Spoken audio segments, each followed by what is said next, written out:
সশস্ত্র বাহিনীর দরবারে ভাষণ দিলেন প্রধানমন্ত্রী।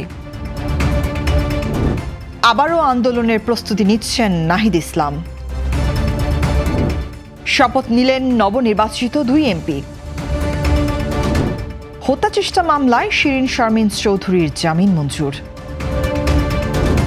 কাশিয়ানীতে ইয়াবা, গাঁজা ও নগদ টাকাসহ মাদক ব্যবসায়ী গ্রেপ্তার। যুক্তরাষ্ট্রের ওপর কোনো বিশ্বাস করছে না ইরান। নিউজিল্যান্ড সিরিজকে সামনে রেখে দেশে ফিরেছে টাইগাররা।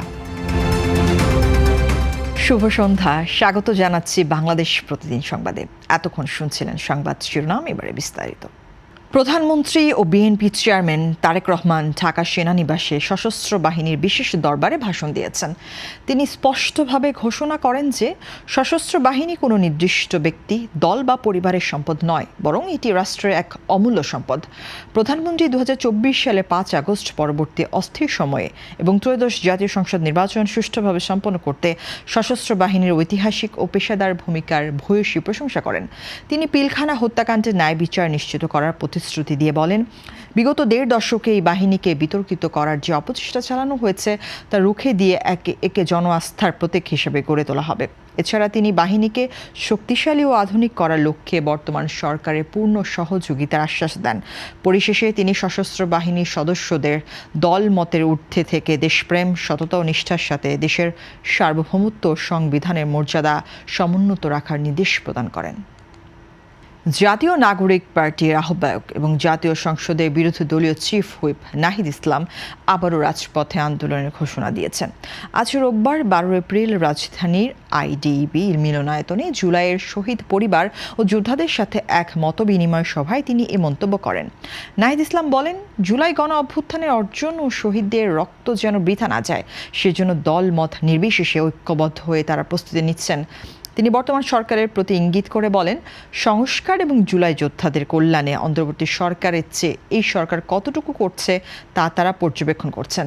শহীদ পরিবারের উদ্দেশ্যে তিনি প্রতিশ্রুতি দেন যে এবারের আন্দোলনের নেতারা সামনের সারিতে থেকে গুলি বুক পেতে নেবেন।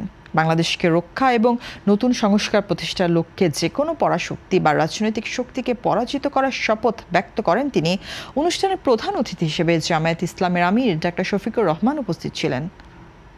ত্রয়োদশ জাতীয় সংসদের উপনির্বাচনে নবনির্বাচিত 2 সংসদ সদস্য রোববার শপথ গ্রহণ করেছেন। তারা হলেন বগুড়া 6 আসনের রেজাউল করিম বাদশা এবং শেরপুর 3 আসনের মাহমুদুল হক রুবেল, যারা উভয়ই বিএনপি প্রার্থী হিসেবে জয়ী হয়েছেন। জাতীয় সংসদে আয়োজিত এই অনুষ্ঠানে তাদের শপথ বাক্য পাঠ করেন স্পিকার হাফিজউদ্দিন আহমদ। প্রধানমন্ত্রী তারেক রহমান বগুড়া 6 আসনটি ছেড়ে দেওয়ায় এবং শেরপুর 3 আসনের প্রার্থীর মৃত্যুজনিত স্থগিতাদেশের পর 9 এপ্রিল এই উপনির্বাচন অনুষ্ঠিত হয়। অনুষ্ঠানে প্রধানমন্ত্রী ও সংসদ নেতা তারেক রহমান সহ মন্ত্রিসভার সদস্য, সংসদের ঊর্ধ্বতন কর্মকর্তারা উপস্থিত ছিলেন। নির্বাচন কমিশন গত 11 এপ্রিল বিজয়ীদের গ্যাজেট প্রকাশ করার পর আজ এই শপথ অনুষ্ঠিত হলো। এর ফলে সংসদের মোট শপথ নেওয়া সদস্য সংখ্যা দাঁড়ালো 298 জনে। বাকি চট্টগ্রাম 2 ও চট্টগ্রাম 4 আসনের ফলাফল আদালতের নির্দেশনার কারণে এখনও ঝুলে আছে। মামলা নিষ্পত্তি হলে ওই 2 আসনের ফলাফল আনুষ্ঠানিকভাবে ঘোষণা করা হবে।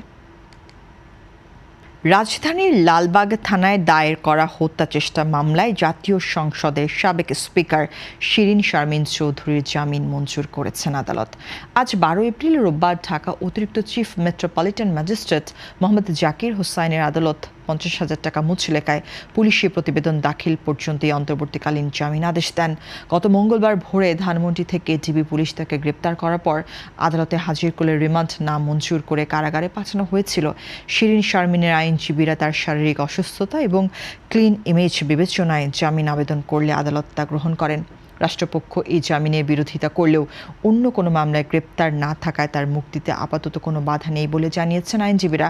2024 সালের 18 জুলাই লালবাগের আজিমপুর এলাকায় ছাত্র জনতার উপর গুলিবর্ষণের ঘটনায় মোহাম্মদ আশরাফুল ফাহিম নামক এক যুবক বাদী হয়ে এই মামলাটি করেছিলেন। সাবেক স্পিকারের বিরুদ্ধে জুলাই অভ্যুত্থান কেন্দ্রিক মোট 6টি মামলা থাকলেও 3টিতে ইতিমধ্যে চূড়ান্ত প্রতিবেদন দাখিল করা হয়েছে। বাকি 3টি মামলা এখনও তদন্তাধীন রয়েছে বলে ডিবি সূত্রে জানা গেছে।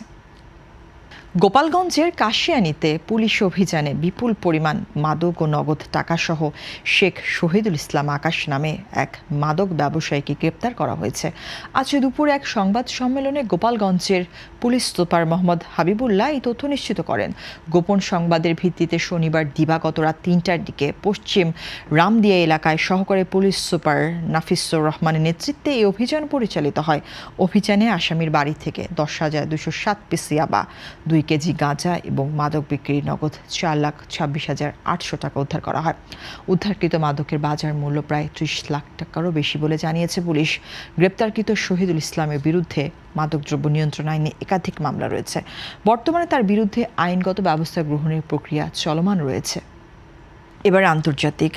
পাকিস্তানের ইসলামাবাদে অনুষ্ঠিত শান্তি আলোচনা ব্যর্থ হওয়ার পর যুক্তরাষ্ট্রের উপর তীব্র অনাস্থা প্রকাশ করেছেন ইরানের পার্লামেন্ট স্পিকার মোহাম্মদ বাঘের গালিবাফ।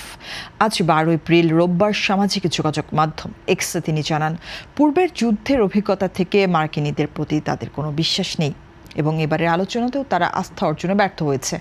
মধ্যস্থতা করার জন্য তিনি পাকিস্তান সরকারের প্রতি কৃতজ্ঞতা প্রকাশ করেন।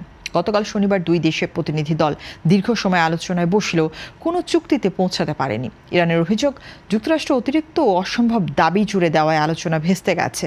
তবে ইরানের পররাষ্ট্র মন্ত্রণালয়ের মুখপাত্র ইসমাইল বাঘাই জানিয়েছেন, বেশ কিছু বিষয়ে সমঝোতা হলেও হরমুজ প্রণালী ও আঞ্চলিক পরিস্থিতির মতো 2 থেকে 3টি জটিল বিষয়ে মতভেদ রয়ে গেছে। বর্তমানে 2 দেশের মধ্যে 2 সপ্তাহের যুদ্ধবিরতি চলছে এবং মার্কিন প্রতিনিধি দল এরই মধ্যে নিজ দেশে ফিরে গেছে। এবার খেলার খবর। নিউজিল্যান্ড সিরিজকে সামনে রেখে দেশে ফিরেছে বাংলাদেশি ক্রিকেটাররা। পাকিস্তান সুপার লিগ শেষে ফিরেছেন মুস্তাফিজুর রহমান, রিশাদ হোসেন, তানজিদ হাসান এবং পারভেজ হোসেন ইমনরা। এদিকে 2 পেসার শরীফুল ইসলাম এবং নাহিদ রানা ফিরবেন আগামী ম্যাচ শেষে। ইনজুরির কারণে আগেই ফিরেছেন পারভেজ হোসেন ইমন। তার কাঁধের চোট থেকে সেরে উঠতে লাগতে প্রায় 3 সপ্তাহ। আর বাকিরা দেশে ফিরে এখন সবাই যোগ দেবেন নিউজিল্যান্ড সিরিজের প্রস্তুতিতে। গত মাসে ঘরের মাঠে ওয়ানডে সিরিজে পাকিস্তানকে 2-1 ব্যবধানে হারায় বাংলাদেশ। সেই স্কোয়াড অপরিবর্তিত রেখেই নিজেদের ডেরায় এবার নিউজিল্যান্ডের মুখোমুখি হতে যাচ্ছে টাইগাররা। এই ছিল আজকের সংবাদ। সবশেষ খবর জানতে চোখ রাখুন বাংলাদেশ প্রতিদিনের ইউটিউব চ্যানেল ও ফেসবুক পেজে। সবাইকে ধন্যবাদ।